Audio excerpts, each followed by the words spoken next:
3 பேருக்கு அனுமதி கொடுத்து வந்து இதுக்கு வந்து ஏதோ வெளியில போயிட்டேன், பொறுப்பு இல்லாமல் இருப்பது போன்று ஒரு செய்தியை சொன்னார்கள். அப்படி என்னுடைய சகோதரர் மரியாதைக்குரிய ராஜா அவர்கள் பேசும்பொழுது ஆதி திராவிட மக்களுக்கு அல்லது தலித்துகளுக்கு என்னென்ன செய்தது அவர் வந்து சொல்லியிருக்கிறார், அவர் ஆட்சி காலத்தில் என்னென்ன செய்திருக்கிறார்கள் என்று சொன்னார்கள். அது வந்து நான் வந்து அதை மறுக்கவில்லை. நான் அவர் ஏன் அப்படி வந்து சொன்னார், என்ன ஆதாரம்னா நான் கேட்கல, அது சொல்லவும் இல்லை.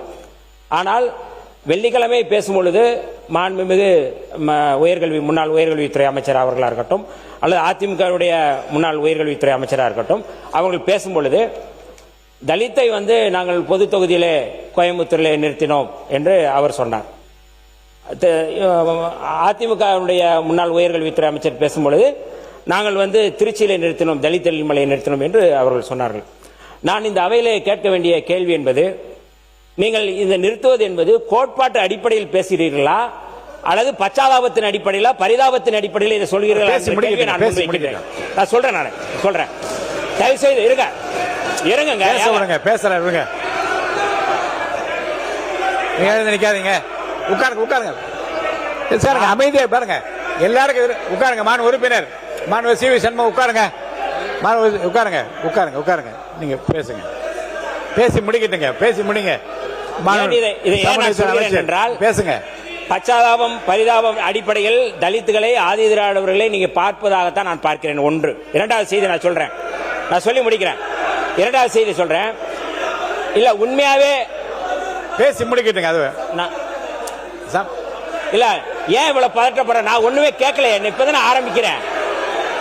நான் இதுதான் நீங்க தலித்துகளை வந்து நீங்கள் இல்ல தலித்துகளை பேச விடாமல் இதுதான் நீங்க செய்யற காரியமா? நான் கேட்கிறேன், நான் முழுமையாக பேசுவதற்கு எங்களுக்கு அனுமதி கொடுங்கள், நான் முழுமையா பேசணும். இல்ல அவர் பேச விடுங்க. அவரை மாணவ அமைச்சர் சமூக அமைச்சர் இல்ல நான் முடிக்கல, இல்ல என்ன பேசி முடிக்கிட்டு நீங்க கேளுங்கன்னு சொல்றேன். அவர் பேசி முடிக்க ஆரம்பிக்கிறேன். இல்ல இந்த துறையை சார்ந்த மானிய கோரிக்கை இல்ல மற்ற அமைச்சர் எல்லாம் பேசி இந்த துறையை சார்ந்த அவரு பேசட்டும், என்னன்னு கேளுங்க. நீங்க மறுங்க இல்ல முழுமையா பேசி ஆரம்பிக்கவே இல்லை, முடிக்கட்டும். நான் உங்களுக்கு பேசுற அனுமதி கண்டிப்பா தரேன், உட்காரு. இல்ல நானு இப்பதான் நான் வந்து ஆரம்பிக்கிறேன். தயவு செய்து என்னுடைய குரலையும் இந்த அவையில வந்து இருக்கணும்னு நான் விரும்புறேன். நான் இதற்கு முன்பு நான் பேசிய பேச்சுக்கள் வேறு. இந்த துறை சார்பாக நான் பதில் சொல்ல வேண்டியது ஒட்டுமொத்த சமூகத்தினுடைய குறைகளை அல்லது கேள்விகளை நான் கேட்க வேண்டிய தேவை இருக்கு. அப்ப இது கோட்பாட்டு அடிப்படையில் இது எடுக்கப்படுகிறது என்றால் நான் கேட்பது, கடந்த முறை 4 சட்டமன்ற உறுப்பினர்கள் விடுதலை சிறுத்தைகள் சார்பாக போட்டியிட்டு வெற்றி பெற்று இதே அவையில் இருந்தோம். உண்மையாகவே கோட்பாட்டு அடிப்படையில் செயல்படுகிறது என்றால் 2 சட்டமன்ற உறுப்பினர்கள் தான் நாங்கள் இருக்கின்றோம். ஆனால் 2 சட்டமன்ற உறுப்பினர்கள் ஒருவருக்கு அமைச்சரவை கொடுத்து ஆட்சியிலும் பங்கு அதிகாரத்திலும் பங்கு என்பதுதான் கோட்பாடு. ஆனால் 4 சட்டமன்ற உறுப்பினர் இருந்தபோது கூட ஒரு அமைச்சரவை நீங்கள் கொடுக்கவில்லை என்றால் ஆட்சியிலும் பங்கு அதிகாரத்திலும் பங்கு என்கிற கோட்பாடு, நீங்கள் கோட்பாட்டு அடிப்படையில் பேசவில்லை, நீங்கள் பச்சாதாபத்து அடிப்படையில் பேசுகிறீர்கள் என்கிற செய்தியை நான் சொல்ல விரும்புகின்றேன். இன்னொரு கூடுதலான செய்தி சொல்றேன், கொஞ்சம் இருங்க, நான் சொல்றேன். கொஞ்சம் இன்னும் முடிக்கலங்க, நான் முடிக்கல, கொஞ்சம் இருங்க, நான் முடிக்கிறேன். நீங்க எப்படி பாக்குறீங்க? கொஞ்சம் இருங்க அண்ணா, கொஞ்சம் இருங்க, நான் சொல்லி கொஞ்சம் மாண்புமிகு அண்ணா இருங்க, நான் கேட்கிறேன். நாங்க வந்து இன்னைக்கு அமைச்சரவைக்கு வந்த பிறகு ஒரு செய்தியை நான் சொல்றேன். நான் அமைச்சரவைக்கு வந்த பிறகு சோபா மாடல் என்கின்ற ஒரு குறியீடு சொல்லப்படுகின்றது. இந்த சோபா மாடல் அப்படிங்கறத வந்து எப்படி நான் பாக்குறேன் அப்படின்னா, நான் சொல்லி முடிக்கிறேங்க. ஏன் நீங்க சொன்னீங்கல்ல, நான் சொல்ல வேணாமா? நான் சொல்லிடுறேன், அதுல நீங்க வந்து திருத்தம் பண்ணுங்க. நான் சொல்றேன், நான் தயவு செய்து சொல்றேன். நான் வந்து எனக்கு தென் மாவட்டத்திலிருந்து வந்த சாதி கலவரத்திலிருந்து பாதிக்கப்பட்ட ஒருவன் நான். அந்த பாதிப்புகளில் இருந்து நான் சென்னைக்கு வந்திருக்கிறேன். எங்களுடைய தலைவர் எழுச்சி தமிழர் தொல்காப்பியன் திருமாவளவன் அவர்கள் இன்றைக்கு கூட அவர் ஒரு குழந்தையை அழைத்து வந்து பள்ளியில் விடுவதை போல என்னை வந்து சட்டப்பேரவையில் உங்கள் முன் விட்டு சென்றார். இன்றைக்கு கூட ஏன் இதை நான் சொல்கிறேன் என்றால், இன்றைக்கு கிராமங்களில் பார்த்தால் சாதி அணுகுமுறை எப்படி இருக்கிறது? கொஞ்சம் இருங்க அண்ணா, இருங்க, நான் சொல்லிடுறேன். சாதி அணுகுமுறை எப்படி இருக்கிறது? நான் பேச இல்ல சுருக்கிறேன், கொஞ்சம் இருங்க, நான் சொல்லிடுறேன். நான் சொல்றேன், நான் அந்த சாதி அணுகுமுறை எப்படி இருக்கு என்றால், கிராமங்கள்ல வெள்ளை சட்டை போட்டு வந்தா நீங்க வந்து இவனுக்கு வந்த வாழ்வை பார் என்று சொல்வார்கள்.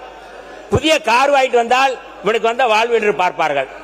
எங்கள் கிராமத்தில் எனக்கு ஏற்பட்ட அனுபவத்தில் நாங்கள் புதிய கட்டில் ஒன்று வைத்திருந்தோம். புதிய கட்டில்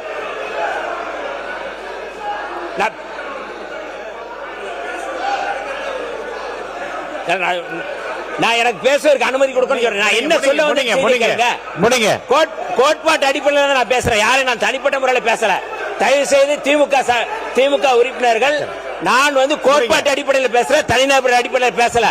ஆனால் அவங்க தனிநபர் அடிப்படையில் பேசுறாங்க. நான் சொல்றேன், நான் பதில் சொல்றேன். அப்ப நீங்க எந்த அடிப்படையில் பேசுறீங்க? நீங்க இல்ல வேற கருத்துக்களை இல்ல. ஆனா கொஞ்சம் முடிங்க, இதோட முடிங்க. நான் முடிக்கிறேன். உயர்கல்வித்துறை அமைச்சர் உட்காருங்க. உயர்கல்வி அமைச்சர் உட்காருங்க. நீங்க இல்ல உயர்கல்வி அமைச்சர் நீங்க உட்காருங்க. உயர்கல்வித்துறை அமைச்சர் உட்காருங்க. நீங்க உட்காருங்க. உயர்கல்வித்துறை அமைச்சர் உட்காருங்க. முடிங்க. உட்காருங்க. நீங்க உட்காருங்க. நான் பேசுவதற்கு எனக்கு அனுமதி கொடுங்க. தயவு செய்து நான் முடிச்சிடுறேன். உங்க சப்ஜெக்ட் முடிக்கிறேன். இல்ல நான் என்ன கேக்குறேன்? இருங்க. இல்ல இதை ஒட்டி நீங்க கருத்துக்கள் நிறைய சொல்லிவிட்டீர்கள். உங்களுக்கு பதில் உரை வேறு இருக்கிறது. இருங்க. இப்ப நீங்கள் பேசிய கருத்துக்களை ஒட்டி நீங்க பேச போறீங்களா? மாண்புமிகு நான் சொல்லி முடிச்சிடுறேன். நான் பேசி முடித்த பிறகு அவர்களுக்கு அனுமதி கொடுங்க. நான் பேசி முடிக்கிறேன். அவங்க பதில் சொல்ல நான் சொல்றேன். நான் அதற்கான பதில மட்டும் நான் எந்த பின்னணியில் இதை சொல்றேன் மட்டும் நாங்க தயவு செய்து நீங்க புரிஞ்சுக்கணும். சுருக்கமா நான் சொல்றேன். அமைதி காக்க சொல்லுங்க. முடிங்க.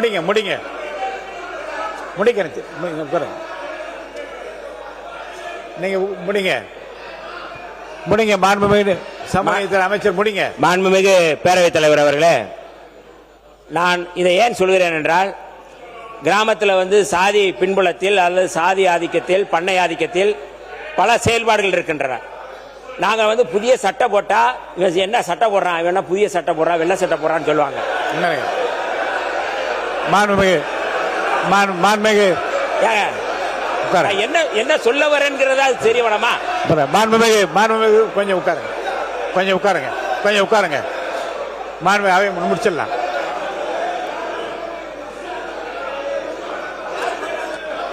நான் பேசிய முடிக்கல. எனக்கு பேசுவதற்கு நீங்க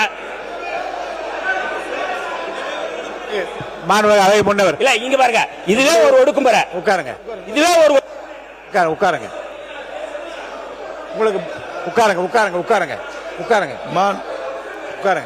அவை முன்னவர் முடி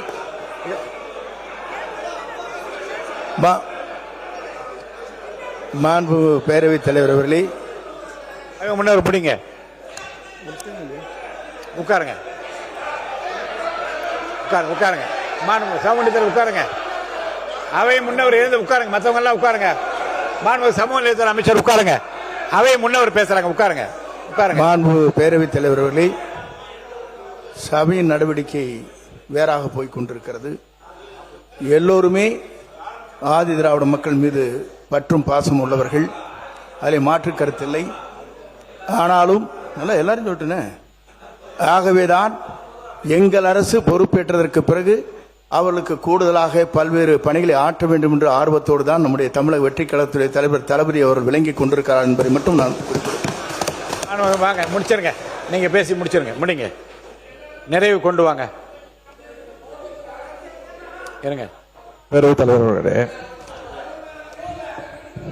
ஆதி திராவிடர் மற்றும் பழங்குடியின மக்களுக்கு நீங்க என்னென்ன திட்டங்கள் கொண்டு வந்திருக்கீங்க அறிவிப்பு அமைச்சர் சொன்னாரு. எங்களுடைய உறுப்பினர் பேசும்போது எங்களுடைய ஆட்சியில நாங்க என்னென்ன திட்டங்கள் கொண்டு வந்திருக்கிறோம், உங்களுடைய ஆட்சியில் இதெல்லாம் பேர் மாத்தி இருக்கிறீங்க, சில திட்டங்களுக்கு இப்ப நிதி ஒதுக்கவில்லை, அதெல்லாம் சரியா செய்யுங்க, ஆணவ படுகொலை நடந்திருக்கு, அதையெல்லாம் புள்ளி விவரத்தோடு அவர் சொன்னார்.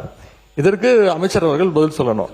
ஆனால் சிலர் இங்க தேவையில்லாத பிரச்சனைகளை எழுப்பி உங்க ஆட்சியில நீங்க இதை செய்யல, சிஏஜில இது கம்மியா இருக்கு, இதனையெல்லாம் நீங்க தவறா செஞ்சிட்டீங்க அப்படின்னு பதில் சொல்லும் போது இது தவறான பாதைக்கு இது சென்று கொண்டிருக்கிறது. நான் இந்த அவையில நான் பதிவு வைக்க வேண்டிய விரும்புவது, 1000 கோடி ரூபாய் செலவில் அயோத்திதாசர் பண்டிதர் குடியிருப்பு திட்டம் கொண்டு வந்தது எங்களுடைய ஆட்சியில, எங்களுடைய திராவிட மாடல் அரசு. 1000 கோடி ரூபாய் மதிப்பீட்டில் தொல்குடி திட்டம், அம்பேத்கர் அயலக உயர்கல்வி திட்டத்தின் மூலம் 36 லட்சம் ரூபாய் வரைக்கும் நிதியுதவி, மகளிரை நில உரிமையாளர் ஆக்கிட நன்னிலம் திட்டம், சைதாப்பேட்டையில 46 கோடி ரூபாய் மதிப்பீட்டில் MC ராஜா மாணவர் விடுதி, ஆதி திராவிடர் மற்றும் பழங்குடியினர் ஆணையம், இப்படி பல்வேறு திட்டங்களை சொல்லிக் கொண்டே போகலாம். இதே அமைச்சர் அவர்கள் பல்வேறு முறை பாராட்டி இருக்கிறார். இந்த திட்டங்களை எல்லாம் இதே அவையில் அவரே பதிவு வச்சிருக்கிறார்.